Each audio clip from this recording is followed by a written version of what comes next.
এখানে বাঁকে বাঁকে প্রতিনিয়ত গ্যাঞ্জাম লাগে। এই এরিয়াটুকু খুবই ডেঞ্জারাস।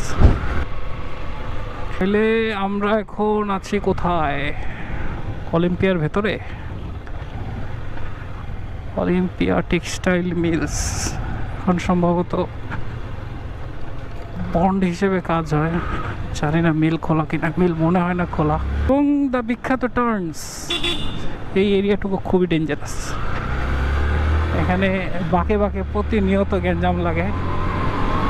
আর ওই যে সামনে একজন স্যারে বসে আছেন দেখা যায়। স্যারেরা মাঝে মাঝে ঘরের মধ্যেও থাকে, কিন্তু স্যারেরা কোনো সিগন্যাল দেওয়ার মতো কোনো কাজ তারা করে না। মানে আপনি কিছু জানবেনই না ওই পাশ থেকে কিছু আসবে কিনা। তারা হয়তো অপেক্ষায় থাকে কিছু একটা হবে, আমরা দেখবো, মজা পাবো, ব্যাস, নাথিং এলস। এইটুকুতেই তাদের শান্তি। তাদের ওইখানে কেন রাখা এটা হয়তো তারা নিজেরাও জানে না।